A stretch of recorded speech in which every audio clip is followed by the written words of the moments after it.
Act ప్రేక్షకులకు నమస్కారం. So ఈరోజు మనము ప్రెగ్నెంట్ గర్ల్స్లో బీపీ ఎందుకు వస్తుంది, బీపీ వస్తే వచ్చే కాంప్లికేషన్స్ ఏంది, వాపులు ఎందుకు వస్తాయి, వాపులు వస్తే వచ్చిన కాంప్లికేషన్స్ ఏంది, బిడ్డల్లో వీటి ప్రభావం ఎలా ఉంటుంది, వీటిని నివారించే చర్యలు, వీటి ట్రీట్మెంట్ విధానాలు అలా బ్రీఫ్గా పేషెంట్కి అర్థమయ్యే రీతిలోనే డిస్కస్ చేసుకుందాం.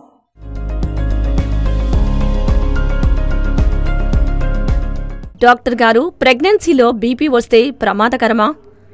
ప్రెగ్నెన్సీలో బీపీ వచ్చిందంటే మనము పేషెంట్స్కి కాషన్ ఇవ్వాల్సి ఉంటుంది. దానివల్ల చాలా ఇబ్బందులు వచ్చేదానికి అవకాశం ఉంటుంది.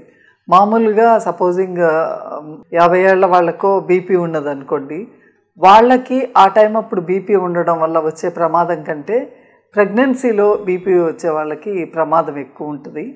అందుకోసమని కంపల్సరిగా ప్రెగ్నెన్సీ వచ్చిన ప్రతి పేషెంట్కి కూడా మేము ఇమీడియట్గా చెక్ చేసేది బీపీ అనేది చెక్ చేస్తాం.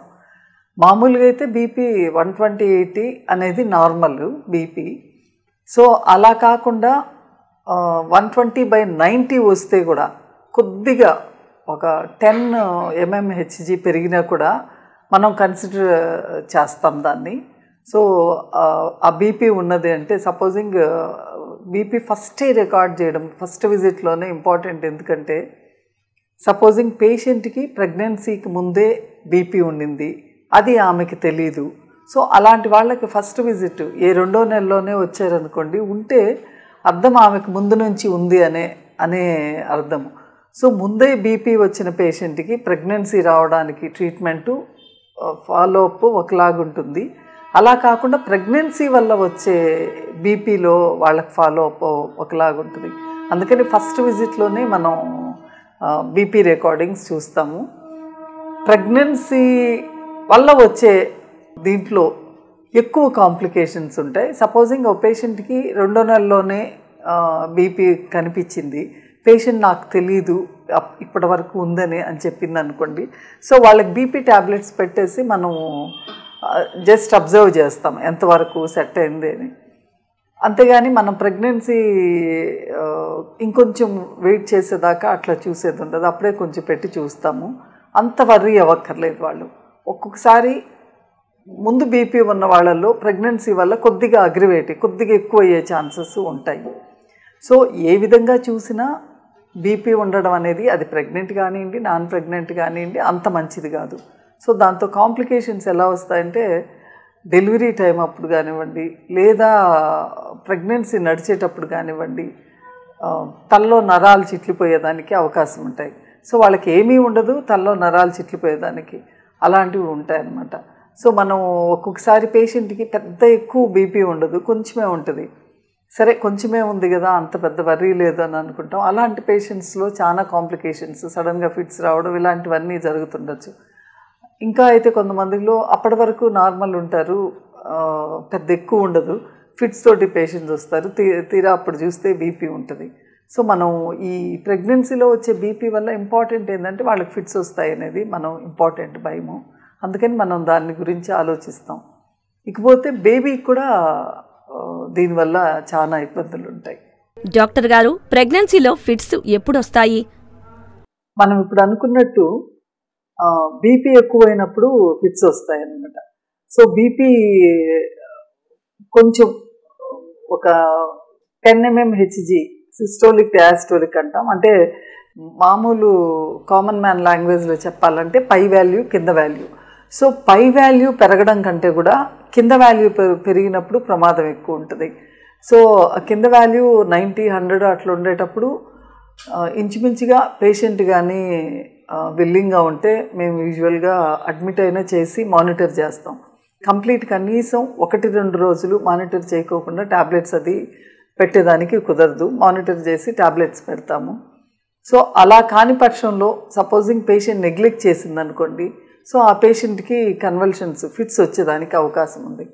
సపోజింగ్ ఫస్ట్ ఫిట్టే చాలా సివియర్గా వచ్చిందనుకోండి, అంటే ఫిట్ అంటే ఏంటంటే ఇప్పుడు బాడీ గట్టిగా కంట్రాక్షన్స్లోకి వెళ్ళిపోద్ది. అట్లా ఎక్కువ ఫిట్ మోతాదు ఎక్కువగా వచ్చిందంటే ఊపిరితిత్తుల్లో ఊపిరి తీసుకోవడం కూడా కష్టమైపోద్ది. సో అఫ్కోర్స్ ఊపిరి తీసుకోవడమే కష్టమైందంటే డెత్ అయ్యేదానికి అవకాశం ఉంది. సో అందుకోసమని కన్వల్షన్స్ రాకోకుండా బీపీకి ముందు నుంచే టాబ్లెట్స్ వాడదాం. ఈ ప్రెగ్నెన్సీతో వచ్చే కన్వల్షన్స్ ఒకటైతే ముందే కన్వల్షన్స్ కొంతమందికి ఫిట్స్ ముందు నుంచే చిన్నప్పటి నుంచే ఉంటాయి. సో అలాంటి వాళ్ళది ఒక తీరవుద్ది.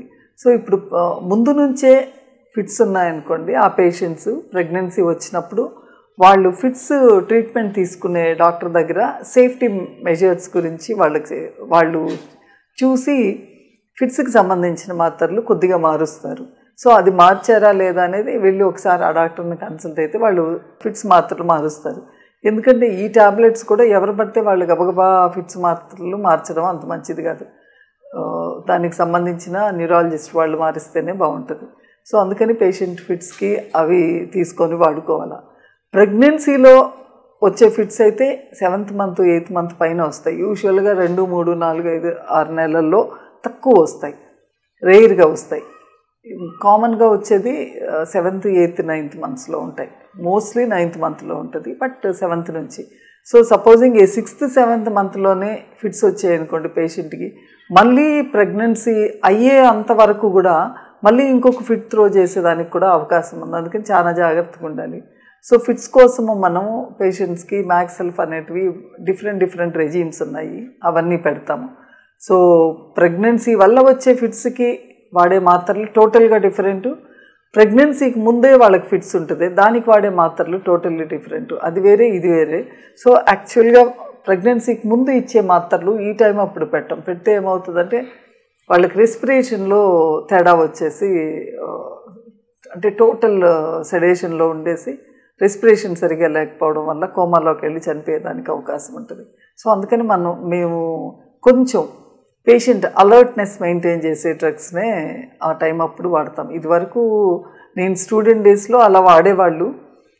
ఫిట్స్ వస్తే అందులో డెత్ అయ్యే పేషెంట్స్ కూడా చాలామంది ఉండేవాళ్ళు. ఇప్పుడు మనకు బీపీ రావడము, ఫిట్స్ రావడము, దాంతో డెత్ అవ్వడం అనేది తక్కువే చూస్తున్నాం. బీపీ అయితే వస్తుంది, ఫిట్స్ కూడా వస్తాయి, కానీ అంత ఎక్కువ లేదు. డెత్ రేట్ అనేది ఇంచుమించు తగ్గిపోయిందనే చెప్పాలి. సో ఇవన్నీ కూడా ట్రీట్మెంట్ మొడాలిటీస్ ఇంప్రూవైజ్ అవ్వడం వల్ల జరిగింది. డాక్టర్ గారు, ప్రెగ్నెన్సీలో వచ్చిన ఫిట్స్ వల్ల బిడ్డకు ప్రమాదమా? గర్భిణీలలో ఫిట్స్ వచ్చిందనుకోండి, సో ఆ పేషెంట్కి వీళ్ళకి రెస్పిరేషన్ సరిగా పని చేయకపోవడం వల్ల, సో ఆక్సిజన్ సాచురేషన్ అవన్నీ తగ్గిపోవడం వల్ల, సో ఆబ్వియస్గా బేబీకి కూడా ఆక్సిజన్ సాచురేషన్ తగ్గిపోద్ది.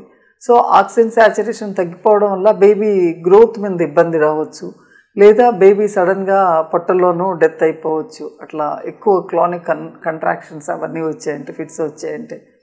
అలా కాకుండా ఫిట్స్ వచ్చే అంత కాకుండా ఉత్తి బీపీనే ఉన్నదనుకోండి, ఉత్తి బీపీ వల్ల కూడా బేబీకి కొన్ని రకాలైన ఇబ్బందులు వస్తాయి. బేబీ గ్రోత్ ఇబ్బంది రావచ్చు, బేబీ అఫ్కోర్స్ పొట్టల్లోనే చనిపోవచ్చు, బేబీ అబ్రప్షన్ అంటాము. సో అలాంటివి రావచ్చు. అంటే బీపీ ఎక్కువ ఉండే వాళ్ళలో ఫిట్స్ వచ్చేది అదన్నీ ఒకటైతే, ఇంకొకటి ఏంటంటే ఇంపార్టెంట్గా గర్భసంచి లోపలే మాయ సపరేట్ అయిపోద్ది. అంటే బిడ్డ వచ్చినాక మాయ వస్తుంది, అలా కాకుండా బిడ్డ రాకముందే మాయ వస్తుంది. సో అది చాలా చాలా ప్రమాదకరం. బిడ్డ రాకముందే మాయ వచ్చేస్తే ఏమవుతుందంటే బ్లీడింగ్ అంతా చాలా ఎక్కువ బ్లీడింగ్ పొట్టలో ఉండిపోద్ది, బేబీ డెత్ అయిపోద్ది. తర్వాత అంత బ్లీడింగ్ పొట్టలో సైలెంట్గా ఉండడం వల్ల ఒక్కొక్కసారి ఒక్క చుక్క బ్లడ్ కూడా బయటకు కనిపిస్తుంది. దాన్ని అబ్రెప్షియో ప్లజెంటా అంటాం మనం. ఒక్క చుక్క బ్లీడింగ్ కూడా బయటకు కనిపించదు, బట్ లోపల పొట్టలో చాలా ఎక్కువ బ్లడ్ ఉంటుంది. సపోజింగ్ మనం స్కాన్ అది తీసి చూడడం వల్ల తెలిసిపోద్ది కదా అని గబగబా స్కాన్ తీసినా కూడా అంత అర్లీ బ్లీడింగ్ కనిపించకపోవచ్చు. ఎందుకంటే ప్లజెంటా అనేది ఒక ఇంత పెద్ద వ్యాపించి ఉంటుంది. సో దాంట్లో ఎక్కడో ఒక దీంట్లో ఉండొచ్చు, అది కనిపించకపోవచ్చు. సో వెంటనే కూడా కనిపించదు, ఆర్గనైజ్ అయిపోయి క్లాట్స్ అయిపోయినాక కొంతవరకు కనిపిస్తుంది, కానీ లేకపోతే బ్లీడింగ్ రూపంలోనే ఉంటే అంత కనిపించదు. సో మనం బాగానే ఉంది, స్కాన్ చూసినప్పుడు బాగానే ఉంటుంది, పేషెంట్ సివియర్ పెయిన్ ఉంటుంది కానీ అంతకంటే. సో మనం ఎట్లా కన్సిడర్ చేస్తామంటే ఈ పేషెంట్కి బహుశా పెయిన్స్ వస్తున్నాయేమోలే అని మనం కూడా ఉంటాము. బట్ సడన్గా ఒక్కొక్కసారి బిడ్డ డెత్ అవుతాయి. బిడ్డ డెత్ అయినా పర్వాలేదు, కానీ ఒక్కొక్కసారి సైలెంట్గా అట్లా లోపల బ్లీడింగ్ అవ్వడం వల్ల ఆ బేబీ అదే లోపల బేబీ చనిపోయి మదర్కి కూడా ఏంటంటే కోయాగులేషన్ ఫెయిల్యూర్స్ రావచ్చు. ఎందుకంటే లోపల బ్లీడింగ్ మొదలైతే బాడీలో ఉండే అన్ని కోయాగులేషన్ ఫ్యాక్టర్స్ అన్నీ గబగబా వచ్చి అక్కడ క్లాట్ చేసేదానికి అక్కడికి వచ్చేస్తాయి. సో మిగతా మొత్తం కోయాగులేషన్ ఫ్యాక్టర్స్ అంతా అయిపోయి బ్లడ్లో గడ్డగట్టే శక్తి తగ్గిపోవడం వల్ల బ్లీడింగ్ తోటి చనిపోతుంది. సపోజింగ్ ఆ పేషెంట్కి ఒక ఇంజెక్షన్ ఇచ్చినా కూడా ఇంజెక్షన్ సైట్ నుంచి కూడా బ్లీడింగ్ వచ్చేస్తుంది, ఎందుకంటే అది గడ్డగట్టకపోవడం వల్ల అట్లా జరుగుతుంది. సో అంతంత పెద్ద ప్రమాదకరాలు ఈ బీపీ వల్ల జరిగేదానికి అవకాశం ఉంది.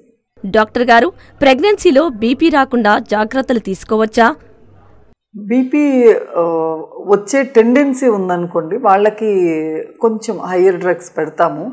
సో బీపీ టెండెన్సీ అదేమీ లేదు అని అనుకున్న వాళ్ళకి కొంచెం లో డోస్లో ఎకాస్ప్రిన్ అని చెప్పి, ఆ ఎకాస్ప్రిన్ యాస్ప్రిన్ అంటుంటాం కామన్ దీంట్లో, ఆ యాస్ప్రిన్ టాబ్లెట్స్ స్టిల్ అంటే నేను పుట్టినప్పటి నుంచి ఉంది యాస్ప్రిన్ టాబ్లెట్స్. ఆ ఎకాస్ప్రిన్ అనేది 75 మిల్లీగ్రామ్స్ టాబ్లెట్స్ని కానీ పెట్టామంటే, అంటే త్రూ అవుట్ ఒక్కొక్కసారి మనం ఏం చేస్తామంటే ప్రెగ్నెన్సీకి వచ్చేక ముందే, అంటే వాళ్ళకి ఫ్యామిలీ టెండెన్సీ ఉందో లేక ఇంకేదన్నా కారణాలు ఉన్నాయంటే వచ్చేక ముందే మనం ఆ టాబ్లెట్స్ పెడతాము. So it's like blood thinner లాగే అవుతుంది. సో అలా పెట్టడం వల్ల కూడా ఈ పేషెంట్స్కి బీపీ రాదు అని చెప్పి ఉందన్నమాట. సో ఎకాస్ప్రిన్ ముందు నుంచి పెట్టడం అనేది ఒక కాన్సెప్ట్ అయితే, కొంతమందికి కాన్సెప్ట్ ఏంటంటే 28 వీక్స్ నుంచి బీపీ కోసము 28 నుంచి 32 వీక్స్ వరకు ఆ మధ్యలో ఎకాస్ప్రిన్ పెట్టినా సరిపోద్ది అని. సో డిఫరెంట్ కాన్సెప్ట్స్ ఉన్నాయి ఎప్పుడు ఆ డ్రగ్ స్టార్ట్ చేయాలా అనేది. తర్వాత ఇంకోటి ఏంటంటే మెగ్నీషియము మినరల్, మీకు తెలిసి ఉంటుంది. మెగ్నీషియం అనేది అది ఎక్కువ మోతాదులో, అంటే అది డెఫిషియన్సీ ఉన్న బీపీ ఫిట్స్ ఇవన్నీ రావచ్చని. సో మెగ్నీషియం మనం సప్లిమెంట్స్ ముందు నుంచి ఇచ్చుకున్నామంటే ఆ పేషెంట్స్ కూడా బీపీ వచ్చేదానికి తక్కువ అవకాశాలు. అంతేకాకుండా కాల్షియం కొంచెం ముందు నుంచి కూడా ఒక 1500 మిల్లీగ్రామ్స్ కాల్షియం. ఇప్పుడు మనకేంటంటే 500 కాల్షియం టాబ్లెట్సే ఉంటాయి. సో అలాంటిది 1500 మిల్లీగ్రామ్స్ టాబ్లెట్స్ అంటే పొద్దున మధ్యాహ్నం సాయంత్రం 3 పూట్ల వేసుకోవాల్సి ఉంటుంది ఆ టాబ్లెట్స్. అలా డివైడెడ్ డోసెస్లో కాల్షియం కూడా తీసుకుంటే వాళ్ళకి కొద్దిగా ఫిట్స్ తగ్గేదానికి అవకాశం ఉంటుంది. బట్ ఓన్లీ థింగ్ ఏంటంటే మనకు పేషెంట్స్కి ఎవరికి వస్తుంది అనేది 100% పెద్ద చెప్పలేం కాబట్టి అంతంత అన్నీ పెట్టాలా అంటే పాపం కష్టమైపోద్ది. 3 times ఆ కాల్షియం టాబ్లెట్స్ శుద్ధలాగా ఉంటాయి, మరి అవి వేసుకోమని చెప్పేదానికి కష్టం, వాళ్ళు వేసుకునేదానికి పాపం అసలే ఇబ్బంది పడతారు. బట్ స్టిల్ ట్రీట్మెంట్ మొడాలిటీస్ అయితే అదే ఉన్నాయి. తర్వాత ఏఆర్జీ అంటే ఆర్జినైట్రిక్ యాసిడ్ అని ఒక లేటెస్ట్ ఏం కాదు, అది కూడా చాలా రోజుల నుంచి ఉంది. సో ఆ మెడికేషన్ కూడా పెడితే, అంటే అవి యూజువల్గా శాచెట్ ఫామ్లో ఉంటాయి, అఫ్కోర్స్ టాబ్లెట్ ఫామ్ కూడా ఉంటాయి. సో ఆ శాచెట్స్ని పేషెంట్ని రోజు 1 చొప్పున లేకపోతే 2 చొప్పున సో అట్లా తీసుకోమని పేషెంట్కి చెప్పి, సో అవి కూడా ముందు నుంచే ప్రెగ్నెన్సీ వచ్చిన ముందు నుంచే ఇస్తూ ఉన్నామంటే ఇవన్నీ కూడా పేషెంట్కి ప్రెగ్నెన్సీ టైం అప్పుడు బీపీ రాకుండా ప్రివెంట్ చేస్తాయి. ఇవన్నీ కూడా మోరార్లెస్ కొద్దిగా బ్లడ్ థిన్నర్స్ లాగే అవుతాయి. సో బీపీ రాకోకుండా వాళ్ళ ఎండోథీలియం అంటే వాస్కులారిటీ అంటాం కదా, బ్లడ్ వెజల్స్లో ఉండే లోపల లేయర్స్ని అంతా కూడా ప్రొటెక్ట్ చేసేదానికి ఉపయోగపడతాయి. సో ఇవన్నీ చేయడం వల్ల కొంతవరకు ప్రెగ్నెన్సీలో బీపీ రాకుండా ప్రివెంట్ చేయగలం.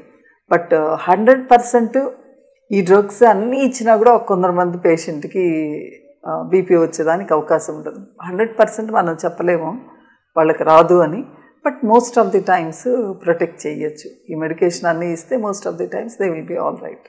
డాక్టర్ గారు, ప్రెగ్నెన్సీలో బీపీ తక్కువ ఉంటే ఏమవుతుంది? గర్భిణీ స్త్రీలలో ఏంటంటే మధ్యలోనే, అంటే సెకండ్ ట్రైమిస్టర్ బీపీ డ్రాప్ ఉంటుంది. సో వాళ్ళకి మరీ ఎంత తక్కువ ఉంటుందంటే అసలు కొంతమందికి 80/50 అంత తక్కువ ఉంటుంది, కానీ అది it is normal for them. So only thing ఏంటంటే అంత తక్కువ బీపీ డ్రాప్ ఉండడం వల్ల పేషెంట్స్ ఎక్కువసేపు నిలబడితే కళ్ళు తిరుగుతుంది, అందుకని వాళ్ళు పద్దాకు కూర్చోవాల్సి వస్తుంది. కొంతసేపు కూర్చుని అట్లా పని చేసుకోవచ్చు. మీకు అంత బీపీ డ్రాప్ ఉందంటే యు ఆర్ హెల్దీ అని, సో మీకు అంత వరి అవ్వాల్సిన పని లేదు. అదే బీపీ ఎక్కువ ఉంటే ప్రమాదకరం, కానీ బీపీ తక్కువ ఉంటే పెద్ద ప్రమాదకరమేం కాదు. సో అదొక్కసారి ప్రొటెక్టివ్ కిందే అని అనుకోవచ్చు మన బీపీ తక్కువ ఉంటుందని. కాకపోతే మరీ తక్కువ ఉన్నప్పుడు వర్క్ చేసుకోవడానికి అవన్నీ ఇబ్బంది అవుద్ది కాబట్టి.